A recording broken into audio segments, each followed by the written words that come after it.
no es el clásico sermón que yo predico. Este es un sermón pastoral. Y no porque yo no predique sermones pastorales, es que normalmente yo no entro en estas tertulias complicadas, ¿verdad? Pero el Espíritu Santo de Dios puso en mi corazón esta palabra y yo escribí esta serie titulada Lobos vestidos de ovejas, que está fundamentada bíblicamente en la carta del apóstol Judas. Y quiero que vaya allí, por favor, si es tan amable. Libro de Judas, capítulo número 1. Judas es el penúltimo libro de la Biblia. Está antes del libro de Revelación o el libro de Apocalipsis. Es bien cortito porque tiene una sola página, tiene un solo capítulo. Pero quiero que vaya allí rápido. Libro de Judas, capítulo número 1. Verso número 5.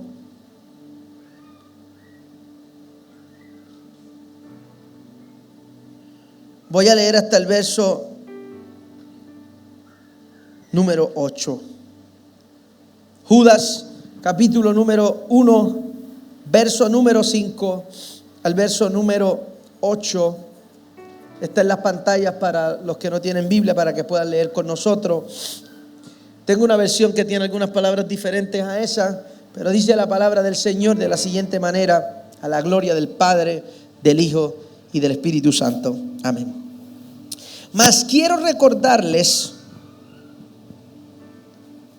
que ya una vez habían sabido que el Señor, habiendo salvado al pueblo, sacándolo de Egipto, después destruyó a los que no creyeron. Y a los ángeles que no guardaron su dignidad, sino que abandonaron su propia morada, los ha guardado bajo la oscuridad en prisiones eternas para el juicio del gran día. Como Sodoma y Gomorra y las ciudades vecinas, las cuales en la misma manera que aquellos, habiendo fornicado e ido en pos de los vicios contra naturaleza, fueron puestos por ejemplo, sufriendo el castigo del fuego eterno. Verso número 8. No obstante, de la misma manera, también estos soñadores mancillan la carne, rechazan la autoridad y blasfeman de las potestades superiores. Voy a leer otra vez. No obstante, de la misma manera, también estos soñadores mancillan la carne, rechazan la autoridad y blasfeman de las potestades superiores. Señor, gracias por tu palabra, porque tu palabra es nuestra métrica bíblica, nuestra métrica moral. Nuestra vida entera tiene la intención de ser conducida por tu palabra, porque tu palabra tiene el poder de cambiar el corazón del hombre. Tu palabra tiene el poder de cambiar nuestra mente. Y yo te pido, Señor, por esta palabra que tú has puesto en mi corazón, para que el corazón de los que estamos reunidos en tu nombre esta noche sea transformado y nosotros entremos en un nivel de discernimiento especial que nos lleve a madurar en la comprensión de tu palabra.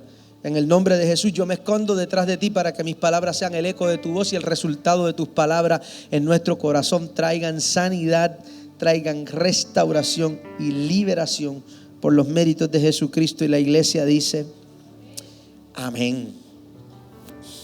Comencé esta serie titulada Lobos vestidos de oveja, porque el Espíritu Santo de Dios comenzó a poner en mi corazón una urgencia particular con relación a la importancia del guardar el fundamento básico de la doctrina de la fe cristiana. Esto para mí es importante porque aunque este no es un mensaje cotizable dentro de la iglesia contemporánea, y a la gente no le encanta hablar acerca de eso y mucho menos escuchar acerca de eso. La gente lo que le gusta escuchar es que Dios los quiere prosperar y que Dios los va a hacer millonarios. No me voy a meter ahí porque me mandaron un videito en estos días que decía que Dios no tiene propósito con la gente pobre, que no ha habido un hombre pobre en la Biblia y que Dios no tiene la intención de que nadie sea pobre. Y eso se oye bien chévere, pero la realidad es que eso es como el castillo de Disney, que tú lo miras y dices, uy, qué brutal este castillo, y cuando lo miras por dentro es Jigsaw Boa Alifón. Exactamente eso es ese tipo de doctrinas que son bien comunes en esta generación de la iglesia.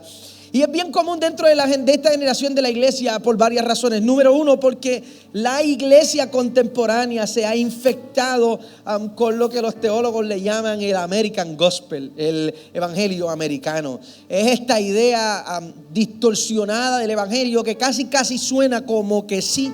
Pero no existe una manera teológica de mantener un filtro saludable acerca de los propósitos de Dios, porque se quiere medir la sanidad de la Escritura por los resultados mundanos de la gente. Y hablo de resultados mundanos. Sé que algunos de ustedes estarán pensando que cuando hablo de mundano estoy hablando de pantalones de arete, de tatuajes, de cabellos largos, de maquillaje y esas cosas. Pero cuando estoy hablando de resultados mundanos, estoy hablando de este tipo de evangelio que lo que promueve es específicamente que los creyentes manejen su vida como la maneja el mundo. Señoras y señores, damas y caballeros, y la razón por la que esto es un peligro para la iglesia es porque ya no sabemos qué es palabra de Dios y qué no es palabra de Dios. Como en la iglesia se murió hace tiempo un dinosaurio que se llamaba discernimiento, eso no lo tiene nadie ya en la iglesia.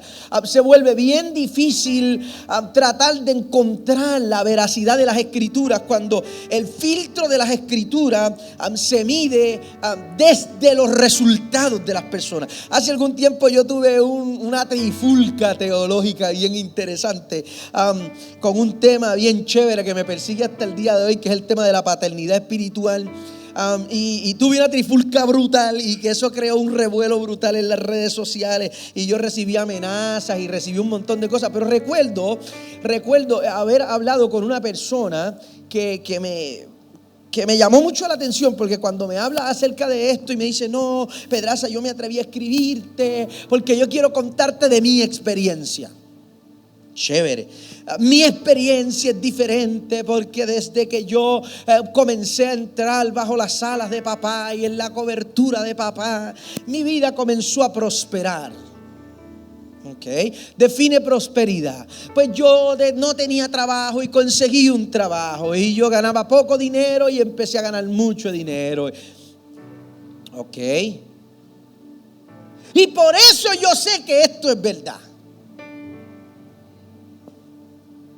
Y se vuelve un poquito complicado para mí porque ese es el evangelio que la gente quiere escuchar. Un evangelio terrenal, es el evangelio de la tierra, es el evangelio de amontonen aquí, es el evangelio de tengan el reino aquí. No importa si no le gusta, yo soy el pastor de esta iglesia y a mí me toca. Si no lo digo yo en esta iglesia, no lo va a decir nadie más, a mí me toca decirlo.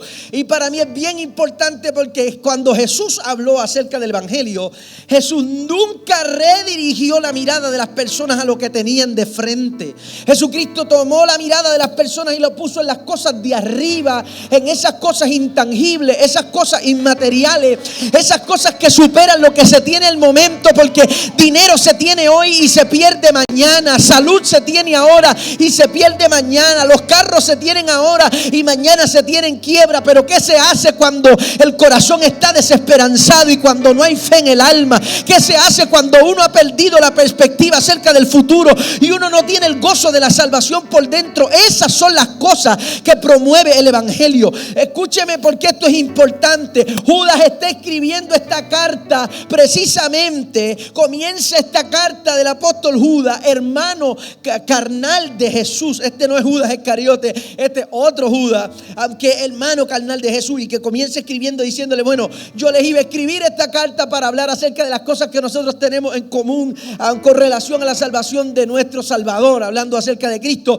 pero tuve que escribir porque me di cuenta que ustedes no se dan cuenta que dentro de ustedes hay algunos hombres que dicen ser y no son.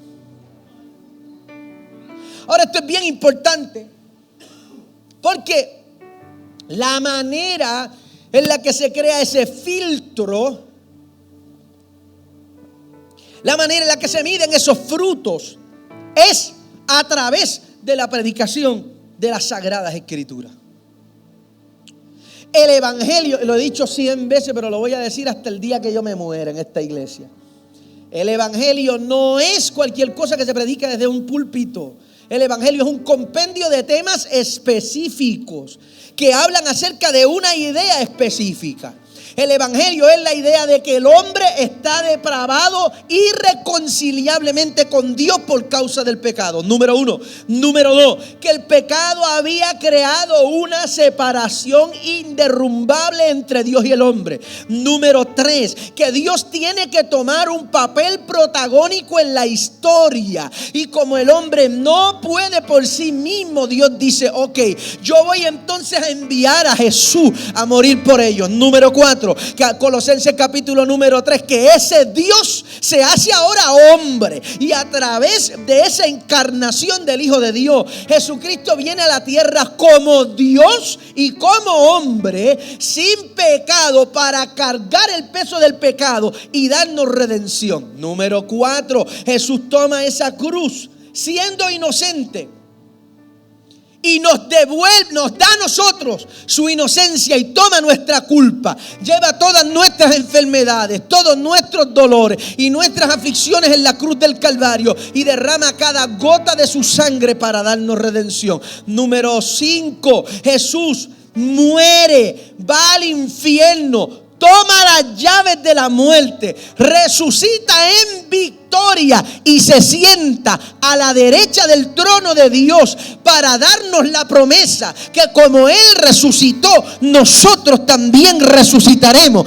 y que nosotros tenemos la esperanza gloriosa del regreso de Jesucristo como esa esperanza de la vida de la fe cristiana.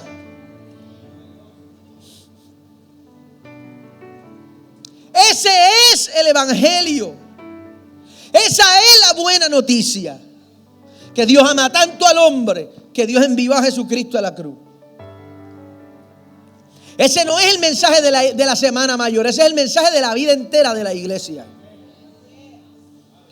Y el problema que tenemos es que, como en los tiempos del apóstol Judas, ocurre en la iglesia hoy. Tenemos cosas que parecen evangelio, pero no lo son. No sé por qué razón, pero desde que comencé a poner que estoy hablando acerca de esta serie, mucha gente me está pidiendo video reactions. De hecho, Stephanie y yo, que estamos trabajando con la producción de la nueva temporada del podcast, estamos en ese debate si lo hacemos o no, porque a mí me están enviando tantos videos. Pedraza, ¿qué tú crees de esto? Pedraza, ¿esto es bíblico o no? Pedraza, ¿esto es teológicamente correcto o no? Y es un problema, escuche, porque vivimos en una generación de la iglesia donde los que dicen predicar el evangelio llevan la gente a ellos y no a Dios. Y implícitamente, dentro de la predicación de nuestros sermones, buscamos que la gente me mire a mí y que la gente aspire a ser como yo y que la gente quiera un matrimonio como el mío. By the way, todo eso es embuste. Usted sabe eso, ¿verdad? Todo eso esos matrimonios perfectos, esos hijos perfectos, esos super mega hombres de Dios, eso todo es mentira, eso es todo mentira, porque no hay un solo hombre bueno, dice la palabra de Dios.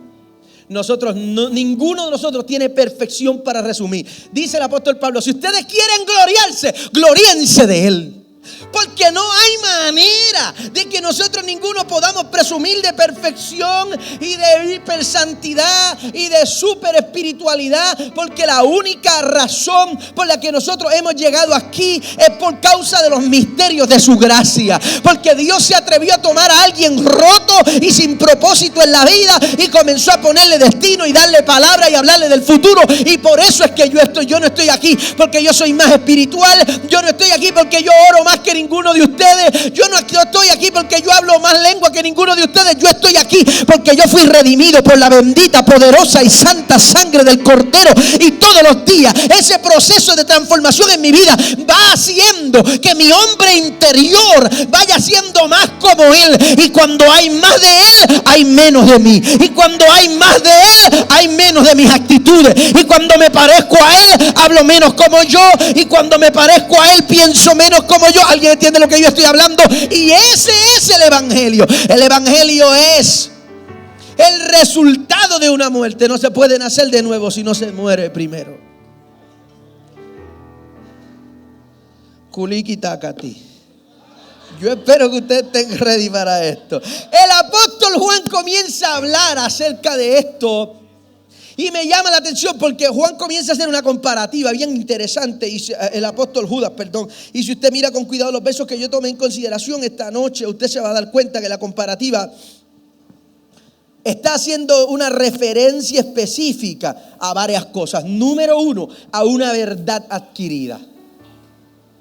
¿Sí? Y si usted mira el verso número 5, usted se va a dar cuenta que el apóstol Judas está haciendo referencia acerca de esto, acerca de esta idea. Ustedes recibieron algo por primera vez.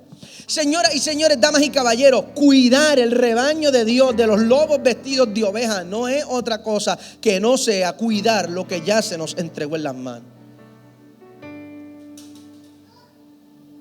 La iglesia puede tomar la palabra de Dios para de manera práctica y de manera aplicativa, tomar un sermón para enseñar a la gente a vivir. Con eso no hay problema.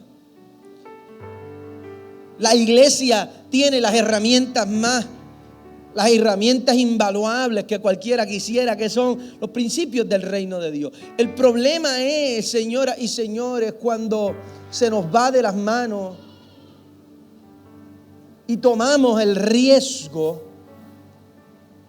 de comenzar a persuadir el evangelio y a distorsionar lo que dice las escrituras para manipular a las personas. Y es a esto a lo que se refiere el apóstol Judas.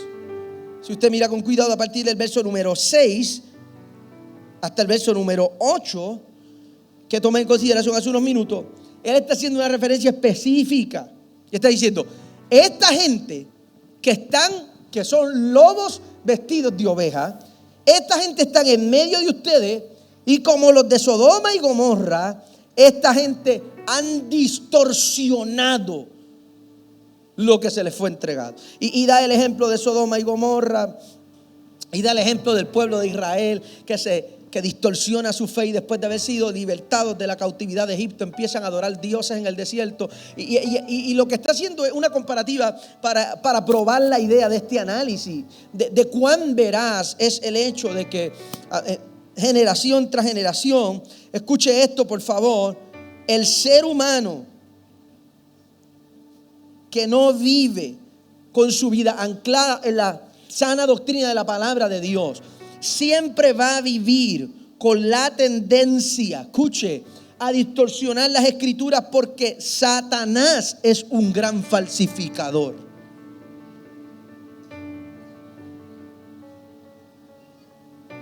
Y es parte de las obras de la carne el hecho de nosotros buscar intereses y agendas propias en los propósitos de Dios.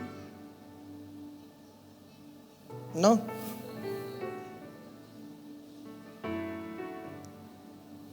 Pero esto es bien importante, porque la obra persuasiva de Satanás en la vida de la iglesia consiste en la idea, escúcheme, Satanás nunca va a pretender, escuche por favor, Satanás nunca va a pretender igualar el reino de Dios. Por eso la obra de Satanás no consiste en levantar un reino, sino minar el reino.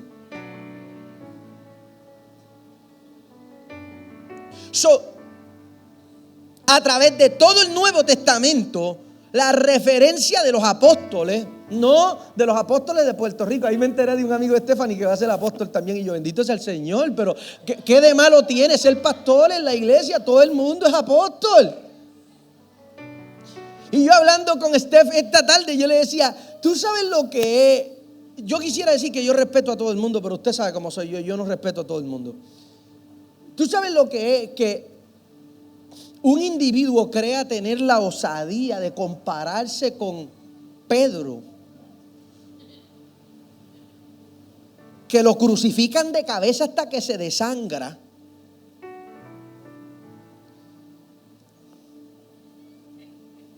Juan, que lo pican por la mitad y lo desmembran en pedazos por causa del evangelio.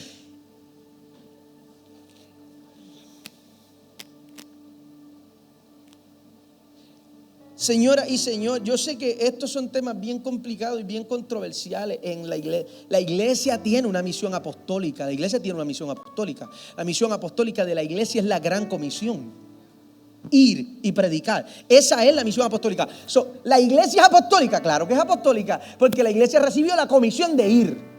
Toda iglesia que va está operando en la cobertura apostólica de la iglesia. Señores, las coberturas apostólicas no son el melaleuca del reino de Dios. Usted no necesita la cobertura de un ser humano, usted necesita la cobertura de Dios. Hablo de esto porque esto es un negocio de una trulla de ladrones que se metieron vestidos de ovejas para saquear al pueblo de Dios. Aquí en esta iglesia, no voy a hablar de otra iglesia, estoy hablando de esta iglesia. En esta iglesia hay testimonios de personas que llegaron aquí. Yo tengo testimonios de personas aquí que para bautizarse le cobraron una cuota de $1,500. Aquí, que se congregan aquí, que son líderes aquí. Yo tengo gente en esta iglesia que terminaron en quiebra. Porque el Señor le dijo al apóstol que la hermana tenía que financiar al profeta de la iglesia. Y cuanto Gucci, y cuanto Ferragamo, y cuanto Coach, y cuanto Cartier el profeta se quería comprar, la hermana tenía que poner la tarjeta de crédito porque era una orden de parte de Dios. Y los sangraron hasta llevarlos a la quiebra. Míreme por favor, porque es que esto a mí me pone. Hay gente que dice que la iglesia los lastimó. Ellos no son la iglesia. Cuando Judas, ay Dios, ayúdame, Señor. Cuando Judas habla de la conducta, del comportamiento y de esos frutos, Judas dice, ellos no son de nosotros. Ellos están vestidos de nosotros. Ellos saben cómo nosotros nos comportamos, pero eso no es el reino de Dios. El reino de Dios no está basado en la idea elitista de enriquecer a los líderes de la iglesia. No hay nada de malo con que el obrero sea digno de su salario. No hay nada de malo con que el que trabaja del altar viva del altar, pero no se zafen.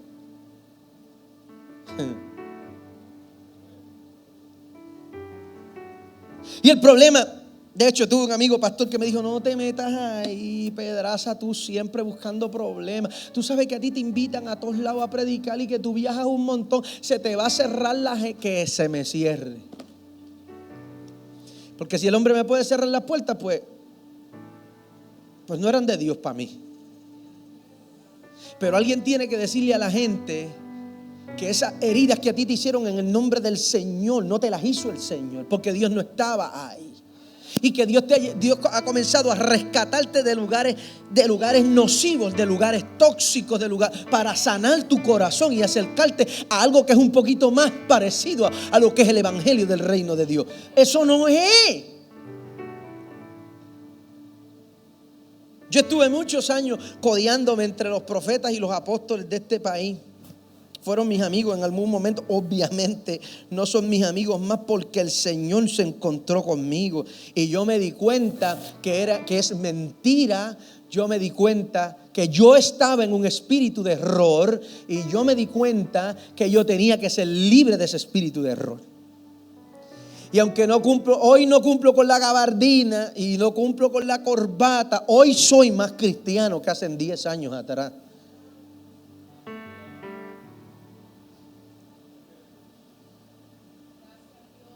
No es verdad. No es verdad que la bendición de la gente está condicionada a cómo sirven a un predicador. Eso no es verdad. No es verdad.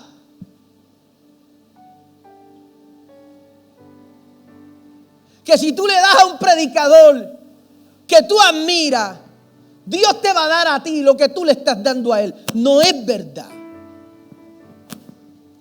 Eso no es cierto.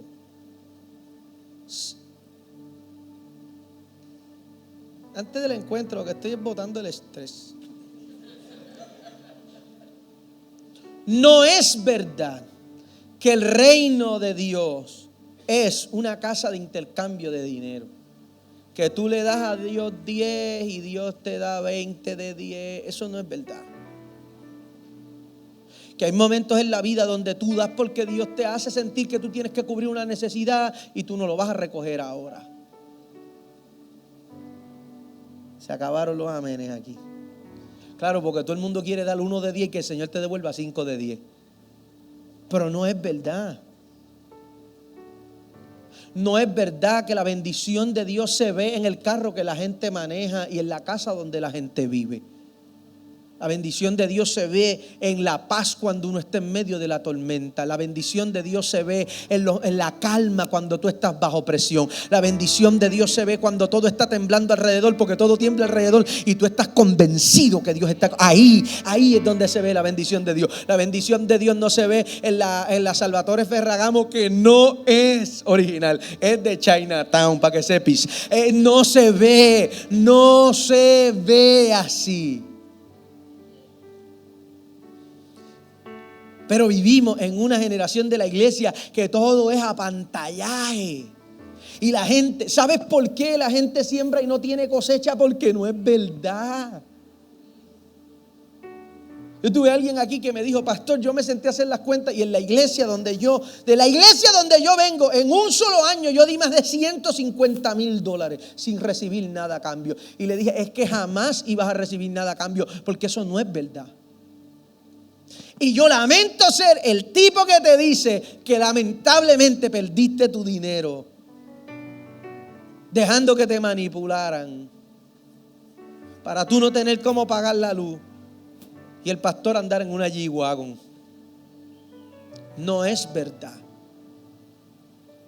Y alguien tiene que decirle a la gente que el reino de Dios tiene otra métrica. Judas está llamando la atención de la iglesia porque ellos no se han dado cuenta que hay falsos maestros y falsos pastores y falsos profetas, que ninguno de ellos, escúcheme, no son falsos por otra cosa que no sea este hecho. Escuche, ellos pareciera que están hablando la verdad, pero hay una verdad distorsionada que está buscando intereses personales. En esta generación que nadie lee y que nadie estudia, eso es cada vez peor, porque cada vez que viene un mozalbete que se hace un doctorado que vale $1,500 por internet y dice que habla hebreo, todo el mundo se cree que es verdad. Y tú dices: caramba, tiene que ser verdad porque yo no sé hebreo. Y si él dice que eso significa el Mahash al-Hash, pues eso tiene que significar eso, porque yo nunca he ido a Israel. Y ya, señores, estamos siendo engañados. Judas está diciendo: esto no está ocurriendo afuera, esto está ocurriendo adentro.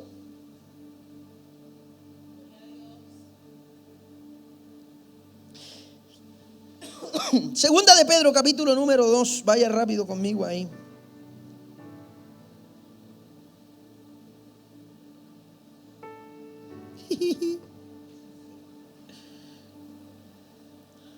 Segunda de Pedro, capítulo número 2. Pónmelo en la pantalla, si el Señor te lo permite. Verso número 1 en adelante. Mire cómo dice esto. Pero hubo también falsos maestros entre el pueblo, como habrán entre vosotros falsos maestros, que introducirán encubiertamente herejías destructoras y aún negarán al Señor que los rescató, atrayendo sobre sí mismos destrucción repentina. Y muchos seguirán sus disoluciones, por causa de los cuales el camino de la verdad será blasfemado. Y por avaría, anote por favor, mire el pedigrí. Y por avaricia harán mercadería de vosotros con palabras fingidas.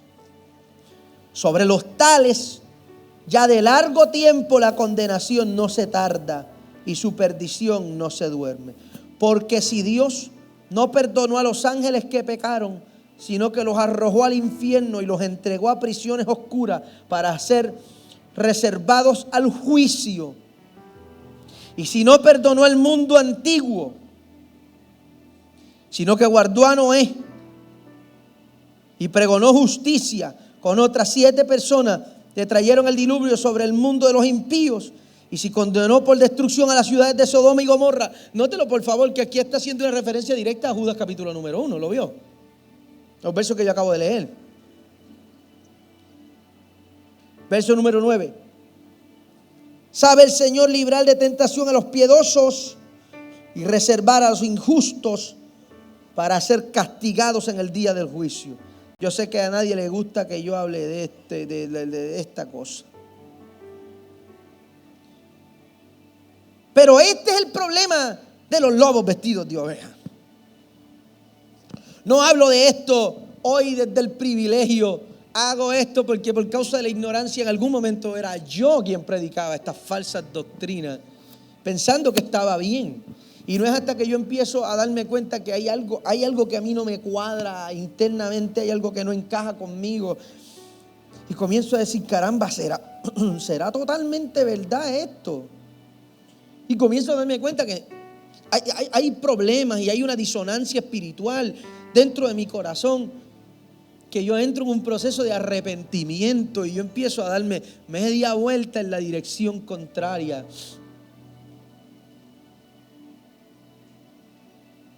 El apóstol Pedro está puntualizando la preocupación que existe en la iglesia primitiva por los falsos profetas y los falsos maestros que están tomando verdades de la palabra de Dios y distorsionando esas verdades para dirigir la gente hacia ellos mismos.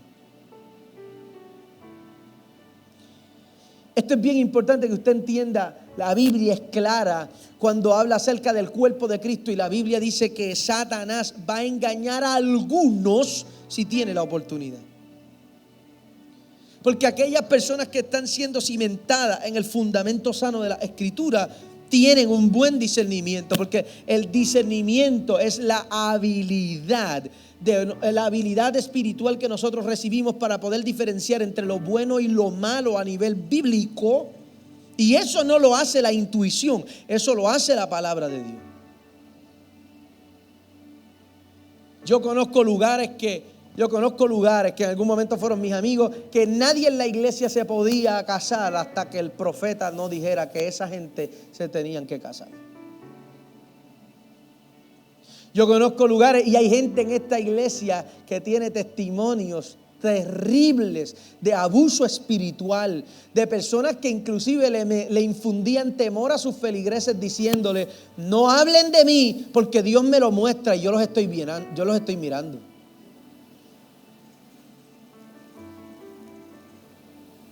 Mírame, es mentira. No. La palabra de Dios nos proporciona información muy clara acerca de cómo diferenciar a los verdaderos de los falsos. Y Jesucristo comenzó haciendo eso de una manera bien simple, buscando que los discípulos entendieran que la manera más sencilla de diferenciar lo falso de lo verdadero era por causa de sus frutos. Los frutos no son las casas y los carros. Hay gente que pueden andar en un Mercedes y no significa que es Dios el que los está prosperando. ¿Sabía eso usted? Ok, qué bueno que lo sabe. Mateo capítulo número 24. Vaya rápido conmigo ahí.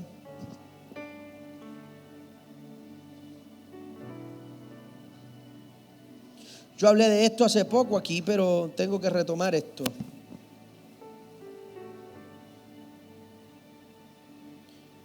Mateo capítulo número 24.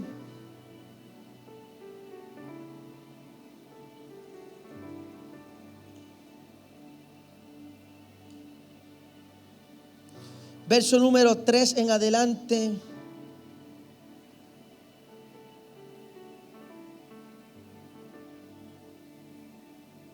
¿Lo encontró? Mire lo que dice: y estando él sentado en el monte de los olivos, los discípulos se le acercaron aparte diciendo: dinos, ¿cuáles serán estas cosas? ¿Y qué señal habrá de tu venida y del fin del siglo? Y respondió Jesús y le dijo: miren que nadie los engañe. Señoras y señores, la primera señal que da Jesús acerca de su venida es la intención del enemigo de engañar al pueblo de Dios.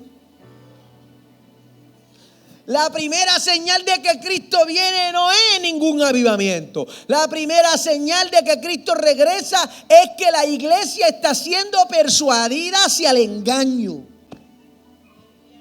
Verso 5: porque vendrán muchos en mi nombre diciendo: yo soy el Cristo, y a muchos engañarán. Jesús está precisamente hablando acerca de la intención que tiene el enemigo por engañar al pueblo de Dios.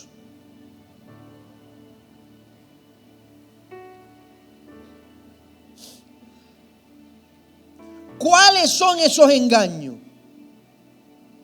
Número 1, amárrese los pantalones. Número 1, el legalismo religioso. Mateo capítulo número 7. Yo no voy a hablar disparate, yo voy a hablar Biblia. Mateo capítulo número 7, verso número 1. Vaya ahí conmigo. ¿Alguien sabe lo que es el legalismo religioso? El legalismo religioso es lo que le llamamos comúnmente la religiosidad. Déjeme puntualizar este hecho. Yo sé que cada vez que hablo de la religiosidad lo menciono, pero es bien importante porque mucha gente dice: no, yo no soy religioso, yo amo a Cristo. Usted sí es religioso, porque el cristianismo es una religión. Usted lo que no es legalista, pero religiosos somos, porque damos culto, porque tenemos liturgia, porque tenemos un libro sagrado, y por definición del diccionario de la Real Academia Española, somos religiosos. ¿Qué no somos? No somos legalistas. Mire esto. Mateo capítulo número 7, verso número 1. No juzguéis para que no seáis juzgados, porque el juicio con que juzgáis seréis juzgados.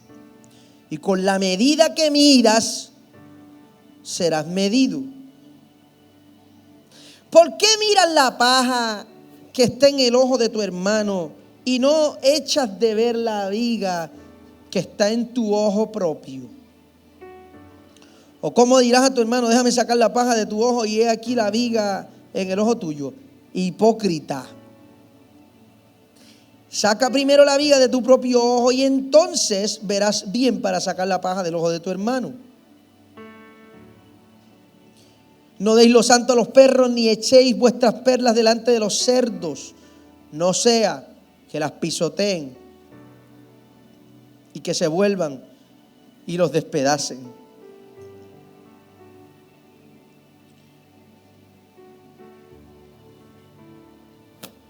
Jesús está hablando aquí acerca de uno de los males más comunes dentro de la iglesia latinoamericana, y es el legalismo religioso. El legalismo religioso no tiene una manera de vestir. El legalismo religioso no se ve de una manera específica. El legalismo religioso es esa manera cuadriculada en la que usted cree que usted es el único que conoce a Dios, el único que domina a Dios. Todo lo que usted hace es de Dios y todo lo que ocurre fuera de usted no es de Dios. No sé si está relacionado con eso, pero en este país hay demás. Y una de las razones por las que el legalismo religioso es otra manera de ser lobos vestidos de oveja es porque este es un evangelio de obras que le resta la gloria a Dios del resultado de la vida cristiana.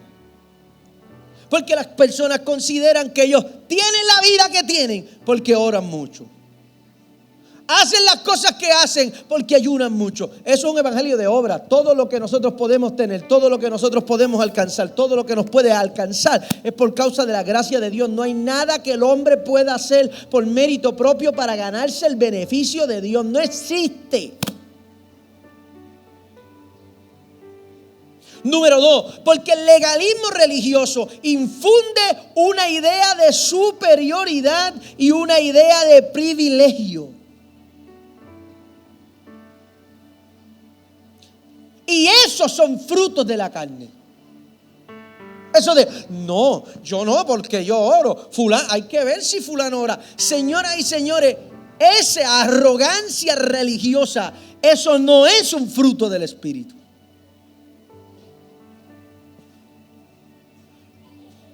¿Están aquí?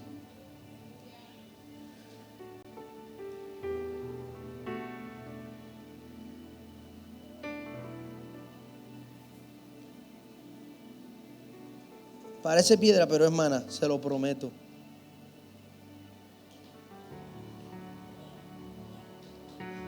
Este país ha sido muy maltratado por el legalismo religioso. El problema es que la gente asocia ese legalismo con la iglesia. Y la gente considera que eso es la iglesia.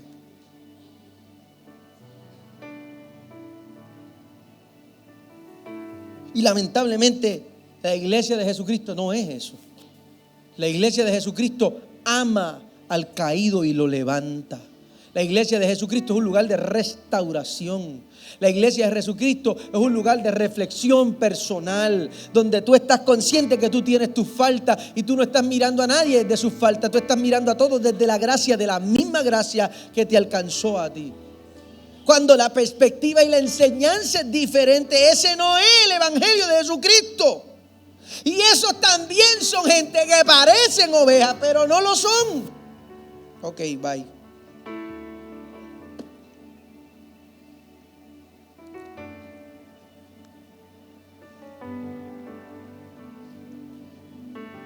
Desde siempre, la iglesia, el pueblo de Dios, desde siempre ha batallado, desde siempre, con la falsedad dentro de la iglesia.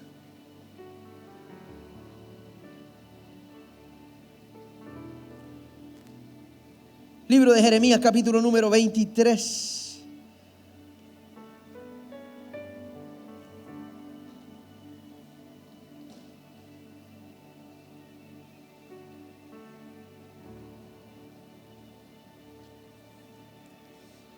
¿Ready o no? Jeremías capítulo 23, verso número 9. Voy a cerrar con esto hoy, porque yo creo que esto es un poquito hardcore.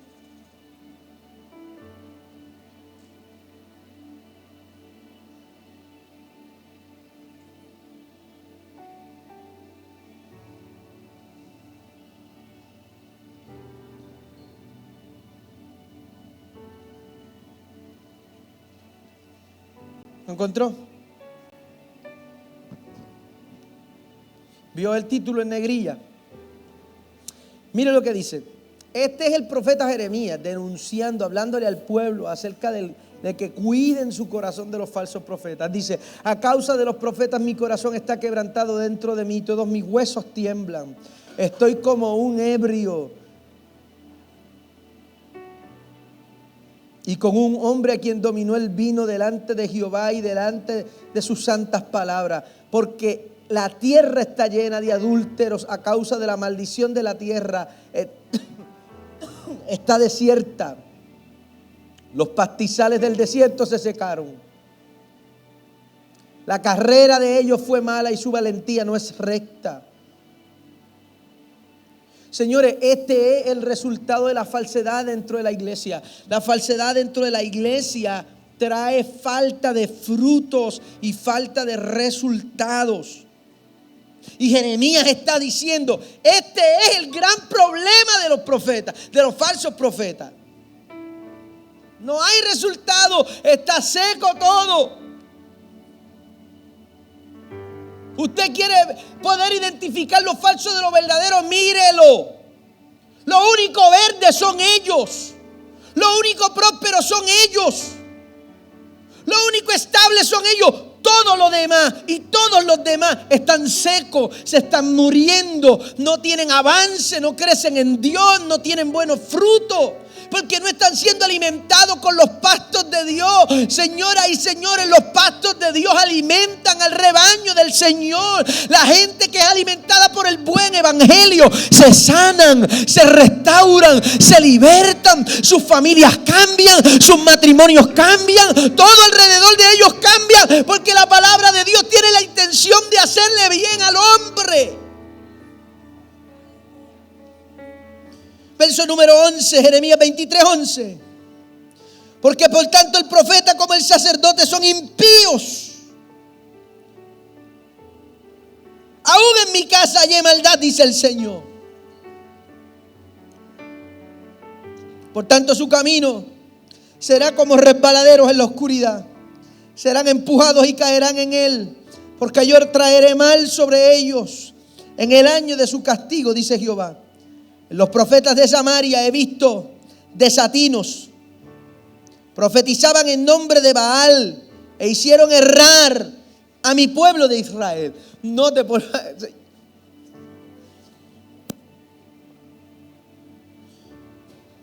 ¿Puedo?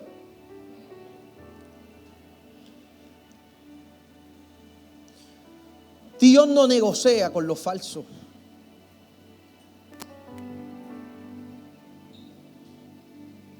Lo que es falso por una razón, y la razón es porque busca robarle la gloria a Dios. Y no sé si me lo enseñaron mal, porque a mí me enseñó un nazi pentecostal de hueso colorado, pero a mí me enseñaron que Dios no comparte su gloria con nadie.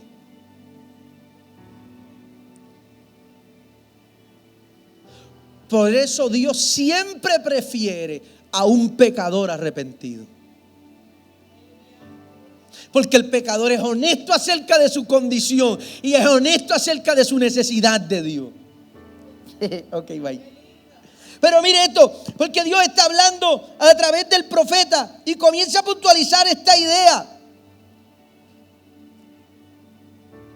Y comienza a decir, esta gente son unos impíos. Y son impíos por esto. Número 1, porque profetizando desatinan.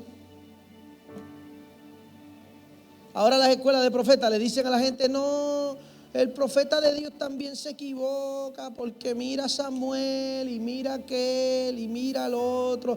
Y es para cubrir la mentira. Para cubrir la mentira de la hechicería dentro de la iglesia. Para cubrir la mentira de la adivinación dentro de la iglesia. Señoras y señores, la diferencia entre un falso y un verdadero profeta es que la palabra de Dios no torna atrás vacía. Cuando es Dios el que habla, lo que Dios dijo es lo que es. Si el profeta dijo 3 meses, no son 3 meses y un día. Porque Dios no se equivoca.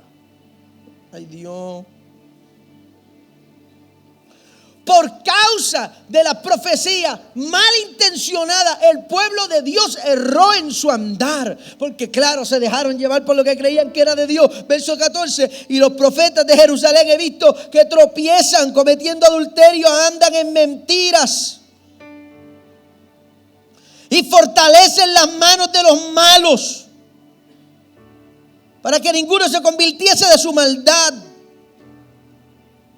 Estas son las señales de los lobos dentro de la iglesia. El buen evangelio, bien predicado, no importa si con gorra o sin gorra. Cuando el buen evangelio está siendo bien predicado, el evangelio confronta la carnalidad del ser humano. Es incómodo, es difícil cuando el evangelio está siendo predicado de manera santa. Aunque no te guste como lo dice el predicador, como se ve el predicador, cuando el evangelio está siendo predicado de manera santa, ese evangelio te dice que tú eres un pecador, que eres un mentiroso, que tú no puedes solo, que lo único bueno que tú tienes es el Dios que te encontró a mitad de camino, que tú necesitas arrepentirte, que yo soy alguien que es víctima de la misericordia de Dios, que no hay nada bueno ni nada especial en mí, que yo no tengo nada que nadie más pueda tener, que lo que Dios ha hecho conmigo es por causa de su misericordia, y si lo hizo Dios conmigo, lo puede hacer con cualquiera.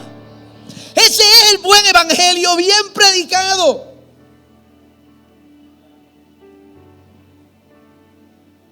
Dice Jeremías, son unos impíos que todos los que lo oyen no se convierten y siguen en sus malos caminos.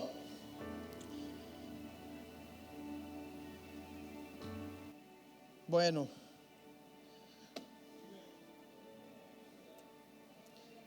mírame, Dios no quiere que nosotros seamos mejores pecadores. Dios quiere matar a ese viejo hombre.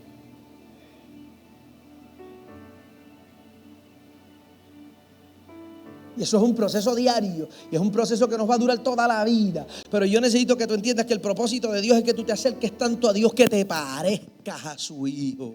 Y que la gente diga, hay algo en esa muchacha, yo no sé qué es. Hay algo en ese muchacho, yo no sé qué es. Es el Espíritu Santo perfeccionando la obra redentora de la cruz en la vida de la gente que ha respondido a ese llamado de Dios.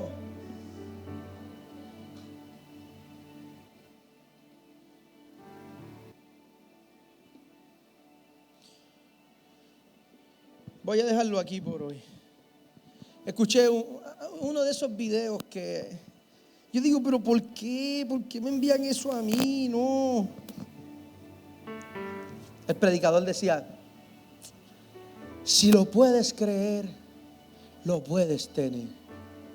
Yo necesito que alguien me explique por qué los predicadores necesitan las frases de Mahatma Gandhi y de Walt Disney para predicar en el altar de Dios. Ahí se me sale el MI que yo tengo por dentro.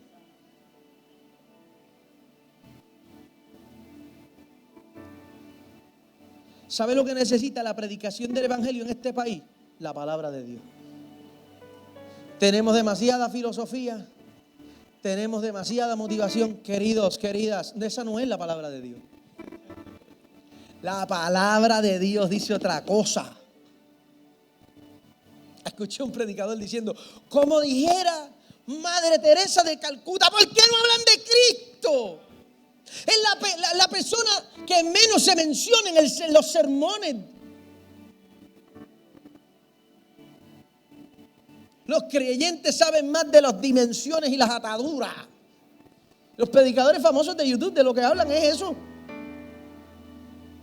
Las 9 dimensiones de los demonios para ser libres de las maldiciones generacionales. Es un cuento, es una película. ¿Cómo salir de la maldición de tu abuelo? No hay ninguna condenación para los que están en Cristo. No existe. Es una fábula, es una mentira. Todo acto de decreto que el enemigo envió en tu contra se deshizo en la cruz del Calvario. Y cuando la cruz te tocó, se rompió toda maldición en tu contra. Ya se acabaron los 20 tomos de las 7 liberaciones de las 9 generaciones del tatarabuelo y del bisabuelo, porque la sangre de Cristo lo resolvió. Estos temas a mí me dan como, ay Dios mío. Necesitamos el discernimiento de las Sagradas Escrituras.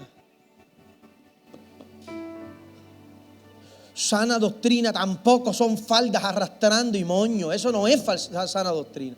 La sana doctrina está descrita en el Evangelio. Es mantener bien la predicación del Evangelio. Eso es sana doctrina. Y las dogmas y las doctrinas son dos cosas bien diferentes. Y la iglesia necesita entrar en el conocimiento de las Escrituras porque no podemos ser engañados.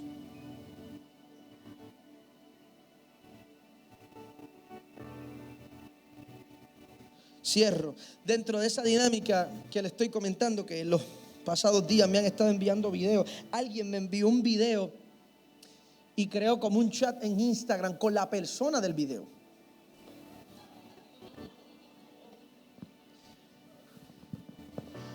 Y esta persona nos metió en un chat y le dice, mira, a mí me gustaría que tú tuvieras esa conversación con este muchacho que yo te acabo de meter en ese chat, o sea, yo.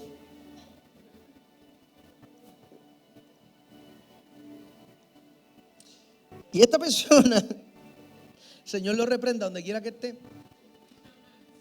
escribe en el chat diciendo que a él le gustaría esa dinámica Pero yo soy un intelectualista con espíritu de Grecia.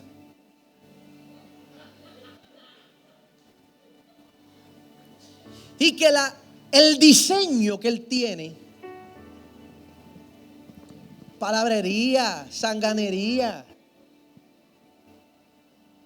El pastor dijo zángano desde el altar. Y yo creo que el Señor está orgulloso de que yo haya dicho eso ahora mismo.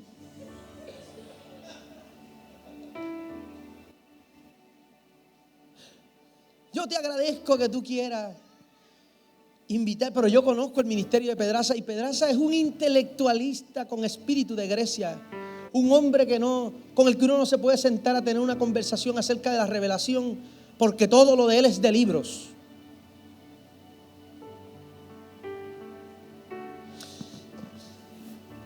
Porque la mentira es tan vil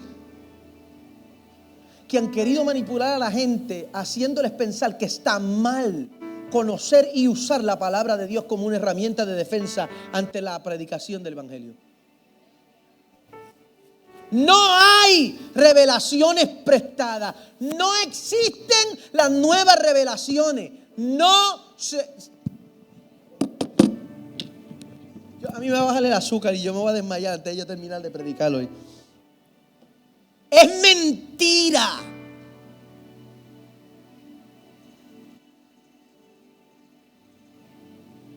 Todo lo que compete al reino de Dios, escrito está. Ya está hecho. Yo te agradezco, pero...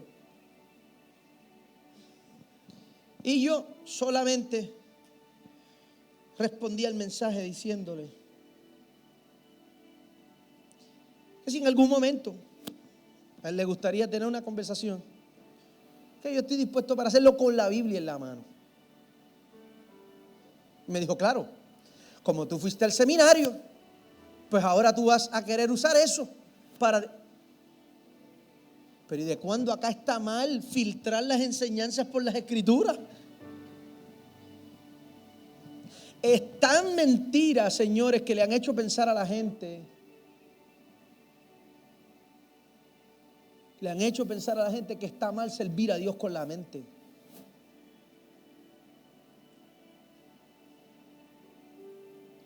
Y una de las primeras obras que el Espíritu Santo hace en el corazón de las personas, en la obra interna de las personas, es que el Espíritu Santo comienza a trabajar con la mente. Porque Dios no quiere un montón de personas ignorantes. Dios está buscando gente que lo aman porque lo conocen. Y conocen porque entienden. Porque si no es una trampa. ¿Hace sentido? Soy yo. Dios está buscando, y las sagradas escrituras están escritas para que usted y yo aprendamos a amar a Dios con la mente.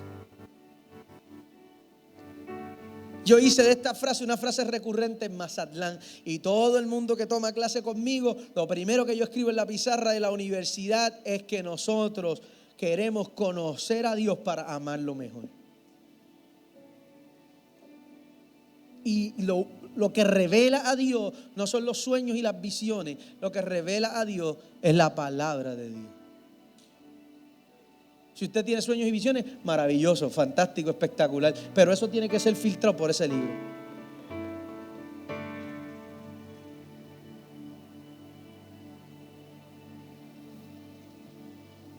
La iglesia tiene que abrir los ojos. Señores, estamos en los tiempos finales. Hoy cierro. Hablaba con 2 amigos pastores hoy. Me llaman porque uno de ellos está preparando el mensaje de Domingo de Resurrección. Esta es una dinámica bien chévere que yo tengo con diferentes amigos pastores, como que nos llamamos y voy a hablar de esto, ¿qué tú crees? ¿Cómo tú lo ves? Y esta persona dice, uno de ellos dice, yo tuve una revelación, y ya a mí me empieza a temblar el ojo derecho. Tuvo una revelación y me explica su flamante revelación, y yo le digo, somos 3 los que estamos en la línea, y yo le digo, te digo lo que te va a decir fulano o te digo lo que te debo decir yo. El segundo que está en la línea dice, cógelo suave, Pedraza, es muy temprano para eso. Y le dije, papi, eso es un disparate. ¿Cómo que es un disparate? Eso se oye brutal. Que se oiga brutal y que sea verdad son dos cosas diferentes.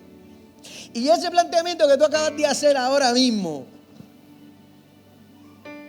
está distorsionando la interpretación bíblica porque tú estás imaginándote, tú estás infiriendo, pero eso no es lo que dice la Biblia. Y con ese yo me imagino, yo pienso, a mí me parece y yo creo, tú estás creando tu propia película y distorsionando el marco histórico bíblico. Y eso es un peligro.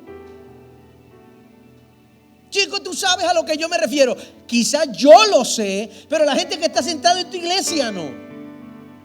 Y en 45 minutos tú no tienes tiempo para explicar eso. No jueguen con la interpretación bíblica. Hay reglas hermenéuticas precisamente para que nosotros nos mantengamos fieles a lo que dice la palabra del Señor y tengamos el cuidado de no malinterpretar lo que está escrito. Ve, yo te dije que a Pedraza no se podía llamar porque a las 9 de la mañana él nos quiere dar una clase de teología. No, es que si ustedes son pastores y si ustedes están alimentando el rebaño de Dios, ustedes no escogen qué alimento darle al pueblo de Dios. Dios escoge qué alimento Él quiere que se le dé a su pueblo.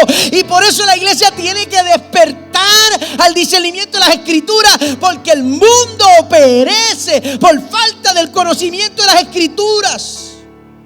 Y Dios está buscando gente, no que canten worship, que conozcan la Escritura. Porque el cielo y la tierra pasan, pero la palabra de Dios no. Y cuando la vida de la iglesia está anclada en el poder y en la santidad de la palabra, va a venir la tormenta y se va a ir la tormenta y tú vas a estar de pie. Va a venir la prueba y se va a ir la prueba y tú vas a estar de pie. Van a venir momentos buenos y van a ir momentos malos, pero tu vida está anclada en la principal piedra del ángulo, es Cristo Jesús. Esa es la palabra que sana, esa es la palabra que liberta, esa es la palabra que restaura, esa es la palabra que cambia, la poderosa palabra de Dios. Me voy con los ojos cerrados esta noche. Mira, tú no sabes cuánto. Yo soy un tipo que le gusta llamar a la gente al altar. Y yo decía, Dios mío, pero ¿cómo yo voy a hacer un llamado en esta serie? ¿Cómo rayos yo voy a llamar a la gente al altar? Y desde el primer sermón, el Espíritu Santo comenzó a poner en mi corazón que el llamado para toda esta serie era hambre por la palabra de Dios y discernimiento a través de la interpretación de la Escritura.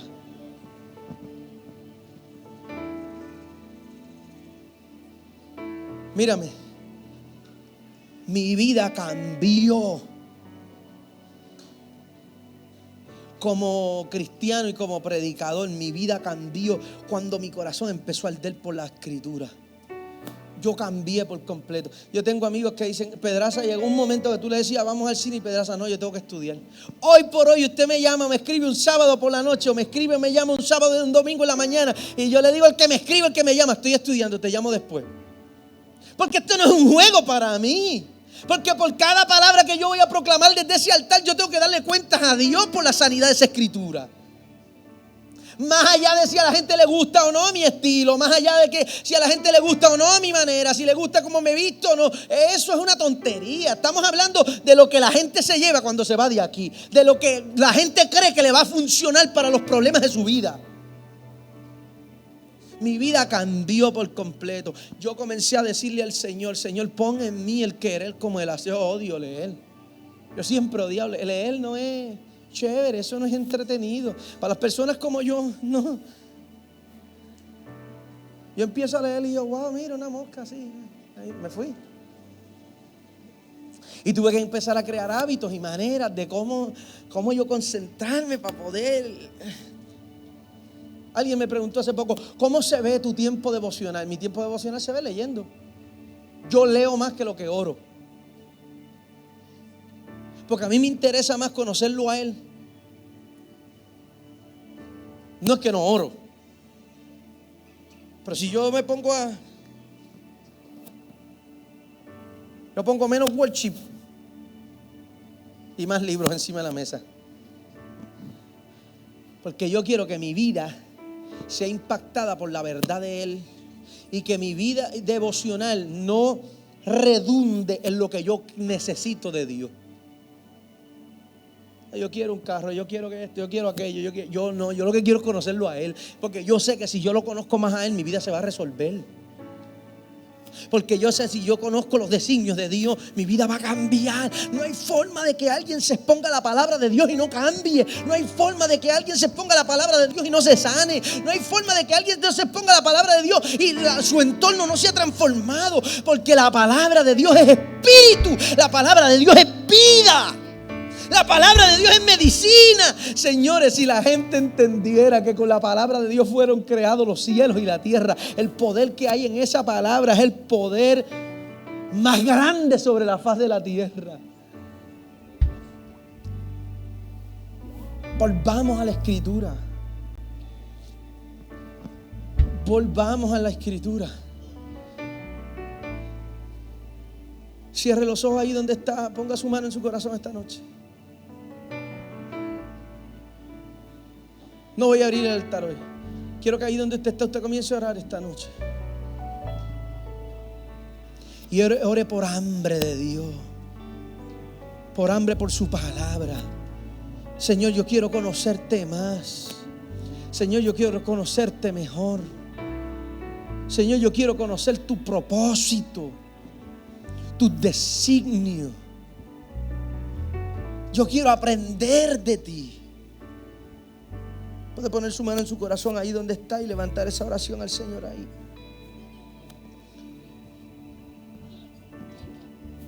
Padre, con deseo y necesidad, estamos conscientes de que el mundo necesita de ti y nosotros, yo necesito de ti.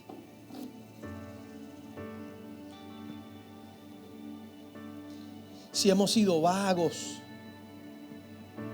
si no lo hemos logrado, si no hemos logrado alcanzar el apasionamiento por tu palabra, oramos en esta noche en el nombre de Jesús. Para que tú enciendas nuestro corazón en fuego por conocerte mejor. Y no por conocerte a través de otros, por conocerte de primera mano. Y si hay en nosotros caminos de perversidad, cambia esos caminos torcidos de perversidad, Dios.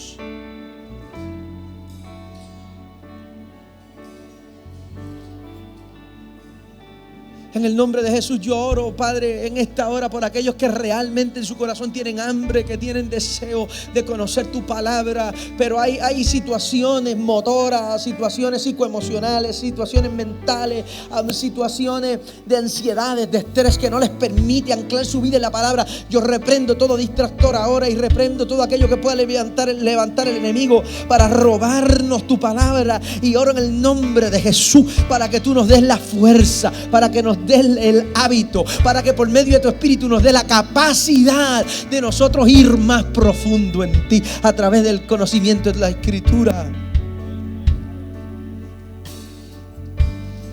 Ayúdanos, Dios.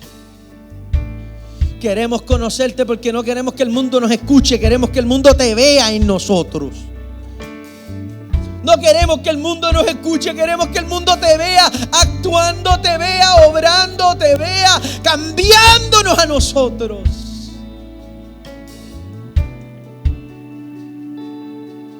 Prepáranos, Señor, para los próximos días.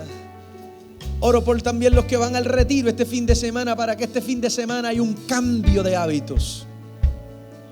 Para que haya un cambio de hábitos, y durante este fin de semana sientan un fuego ardiendo por la palabra. Yo oro por esa impartición que viene de arriba, del cielo.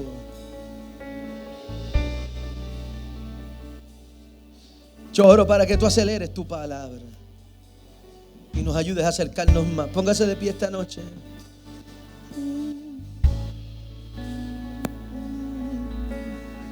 Agarre a alguien ahí, a la derecha, a la izquierda, adelante o atrás. Nadie se quede solo. Vamos a orar ahora los unos por los otros esta noche.